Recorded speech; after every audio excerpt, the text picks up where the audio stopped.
Hello friends, welcome to Lakshmi world YouTube channel. Friends, ಇವತ್ತಿನ ರೆಸಿಪಿಯಲ್ಲಿ ಮರ್ಸೊಪ್ಪು ಮಾಡ್ತಾಯಿದ್ದೀನಿ. ಮೊನ್ನೆ ಬರೀ ಪಾಲಕ್ ಸೊಪ್ಪು ಯೂಸ್ ಮಾಡ್ಕೊಂಡು ಮರ್ಸೊಪ್ಪು ಮಾಡಿದ್ದೆ. ಇವತ್ತು ಪಾಲಕ್ ಸೊಪ್ಪು ಜೊತೆಗೆ ಅಲಸಂದೆ ಕಾಳು ಯೂಸ್ ಮಾಡಿಕೊಂಡು ತುಂಬಾ ರುಚಿಯಾಗಿ ಮತ್ತು ಹೆಲ್ದಿಯಾಗಿ ಮರ್ಸೊಪ್ಪು ಮಾಡ್ತಾಯಿದ್ದೀನಿ. ಬನ್ನಿ ಫ್ರೆಂಡ್ಸ್, ನೀವು ವಾರದಲ್ಲೇ ಅಟ್ಲೀಸ್ಟ್ 2 ಸಲ ಈ ಥರ ಮರ್ಸೊಪ್ಪು ಮಾಡಿಕೊಂಡು ತಿನ್ನಿ. ಹಾರ್ಟ್ ಪೇಷಂಟ್ಗಳಿಗೆ ಮತ್ತು ಎಲ್ಲದಕ್ಕೂ ತುಂಬಾ ಒಳ್ಳೆಯದು ಪಾಲಕ್ ಸೊಪ್ಪು. ನೀವು ಯಾವುದೇ ಸೊಪ್ಪು ತಿನ್ನಿ, ತುಂಬಾ ಹೆಲ್ದಿಯಾಗಿರುತ್ತೆ. ಬನ್ನಿ ಫ್ರೆಂಡ್ಸ್, ತಡ ಮಾಡಿದಿರೋ ವಿಡಿಯೋ ಸ್ಟಾರ್ಟ್ ಮಾಡೋಣ. ನಾನಿಲ್ಲಿ ಪಾಲಕ್ ಸೊಪ್ಪು 1 ಕಟ್ಟು, ಅರವೆ ಸೊಪ್ಪು 1 ಕಟ್ಟು ತೊಗೊಂಡು ಕಟ್ ಮಾಡಿಕೊಂಡು ಪಾತ್ರೆ ಮೇಲೆ ಹಾಕ್ಕೊಂಡು 2-3 ಸಲ ತೊಳ್ಕೊತಾ ಇರ್ತೀನಿ. ಯಾಕಂದರೆ ಸೊಪ್ಪಿನಲ್ಲಿ ಸ್ವಲ್ಪ ಮಣ್ಣಿನಂಶ ಜಾಸ್ತಿ ಇರೋದ್ರಿಂದ ತುಂಬಾ ಚೆನ್ನಾಗಿ ತೊಳ್ಕೊಬೇಕಾಗುತ್ತೆ.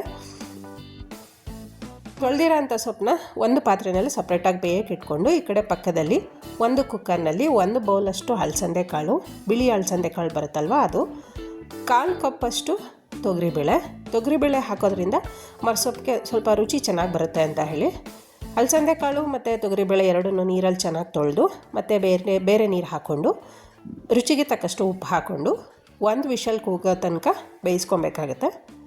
ಯಾಕಂದರೆ ಅಲಸಂದೆ ಕಾಳು ತುಂಬಾ ಬೇಗ ಬೆಂದ್ಬಿಡುತ್ತೆ, ಹಾಗಾಗಿ 1 ವಿಷಲ್ ಸಾಕಾಗುತ್ತೆ. ಪಕ್ಕದಲ್ಲಿ ಇವಾಗ ಸೊಪ್ಪು ಮಾತ್ರ ಬೇರೆ ಬೇಯಕ್ಕೆ ಇಟ್ಕೊಂಡಿದ್ದೆ ಅಲ್ವಾ, ಅದು ಸೊಪ್ಪು ನೀವು ಜಾಸ್ತಿ ಬೇಯಿಸ್ಬೇಡಿ, ಸ್ವಲ್ಪ ಬೆಂದರೆ ಸಾಕು. ಅಂದರೆ 5 ನಿಮಿಷ ಬೆಂದರೆ ಸಾಕು. ಬೆಂದಿರೋ ಅಂಥ ಸೊಪ್ಪನ್ನ ಒಂದು ಪ್ಲೇಟ್ಗೆ ಹಾಕಿ ಆರಕ್ಕೆ ಇಟ್ಕೊಳ್ಳೋಣ. ಯಾಕಂದರೆ ಸೊಪ್ಪು ರುಬ್ಬಬೇಕಾಗಿದ್ದರಿಂದ ಅದು ಚೆನ್ನಾಗಿ ಆರಬೇಕಾಗುತ್ತೆ. 2 ಕಟ್ಟು ಸೊಪ್ಪಿಂದ ಇಷ್ಟ ಆಗಿದೆ.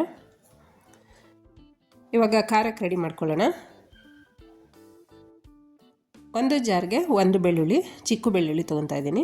ಜೊತೆಗೆ 1 ಈರುಳ್ಳಿ ಹಾಕ್ಕೊಳ್ಳೋಣ. ಸ್ವಲ್ಪ ಹುಣಸೆ ಹಣ್ಣು, ಸಾಂಬಾರು ಪುಡಿ 1.5 ಸ್ಪೂನು,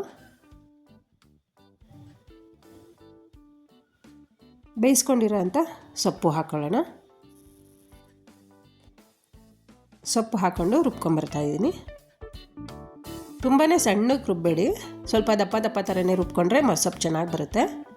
ಈಗ ಒಗ್ಗರಣೆ ರೆಡಿ ಮಾಡ್ಕೊಳ್ಳೋಣ. ಒಂದು ಪಾತ್ರೆಗೆ 1 ಸ್ಪೂನು ಆಯಿಲ್ ಹಾಕ್ಕೊತಾ ಇದ್ದೀನಿ. 1 ಇಲ್ಲ 2 ಸ್ಪೂನ್ ಹಾಕ್ಕೊಂಡ್ರೂ ಸಾಕು. ಸ್ವಲ್ಪ ಸಾಸಿವೆ ಹಾಕ್ಕೊಳ್ಳೋಣ. ಈರುಳ್ಳಿ ಒಗ್ಗರಣೆಗೆ, ಕರಿಬೇವು ಸ್ವಲ್ಪ,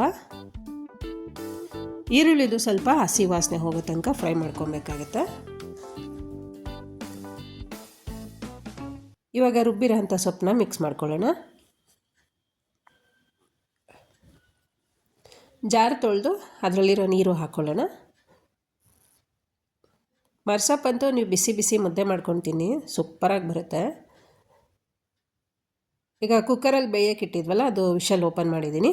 ಅಲಸಂದೆ ಕಾಳು ಬೆಂದಿದೆಯಾ ನೋಡೋಣ ಬನ್ನಿ. ಕರೆಕ್ಟಾಗಿ ಬೆಂದು ರೆಡಿಯಾಗಿದೆ. ಈಗ ಬೆಂದಿರೋ ಅಂಥ ಅಲಸಂದೆ ಕಾಳನ್ನ ನೀರು ಸಮೇತ ಈ ಪಾತ್ರೆಗೆ ಏನು ಹಾಕ್ಕೊಂಡಿದ್ವಿ ಸೊಪ್ಪು, ಅದರೊಳಗಡೆ ಮಿಕ್ಸ್ ಮಾಡ್ಕೊಳ್ಳೋಣ.